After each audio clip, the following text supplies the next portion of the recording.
ও মা বুঝি কি রে কয় চল কোনো কথা হইব না পরে মনোযোগ দে 2-3টা দেখতেছি আমি তোকে তো আমরা কিন্তু দেখতেছি তোকে কিন্তু ছাইলাম ব্যাট কই এই যে ব্যাট লইছি আচ্ছা নাইস মধুরিয়া মেনে না মধুরিয়া কি হয়েছে আপনার আইসি মাত্রা নেমকে করেন পয়সা রে গোলাম আমার কি হইছে গোলামের ভিতরে আমার কি হইছে তোর কথা কি কম তোরা তো এমনি সারে কারে গেছ তোরা বাদ পোলাই আমি একটাই খাইছি কি মিয়া স্যারের লগে এমনি কথা কয়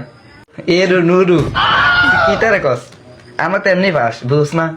জীবন তোর হাতে এটা ফের করে সিলিয়ে দে अच्छा এর নুরা তোর পর তুই হর আমার জীবন দেখতে গেছে মনে করে শীতে শীতে বুঝ বেদ তো ওদিকে আমি বলেছি কি কইতেছ গোলামের ভিতরে আমার স্কেলটা কই बाप रे সরি সরি সরি সরি কিছু না কিছু না अच्छा আচ্ছা ঠিক আছে মাফ করে দিলাম সমস্যা নাই আরে জি এই কবিতাটা যে খোকা যাবে শ্বশুর বাড়ি কবিতাটা কিন্তু খোকা স্যারের মনে পরীক্ষা দিতে না আমার লগে কত ছিল লগে মনে তোর কি बाप रे পরীক্ষাটা দিয়া লাইস এই পরীক্ষা দিয়া লাইস না এই কবিতাটা আইতে পারতো সিলেবাসের ভিতরে বুঝছস এটা দিয়া লাইস তা যাওয়া পারিব আর ইয়া আর আমার বদনাম করিস না তোরা তো আচ্ছা। গোলামের কথা কি কম তুই গোলামে তো এমনি বাদ এই ছেলেগা যা একটু ভালো আছে এই ছেলেগা মোটামুটি পড়ে তুমি একটু মন দিয়ে বইরো যাই হোক এইসব কথা ঠিক আছে স্যার সামনে তো ভালো মতো পড়াশোনা করুন না স্যার আমি দুনিয়া সব পারে না बाप रे আমি তো জানি আমি তো দিন পারি আমার কি আর ফরম লাগবে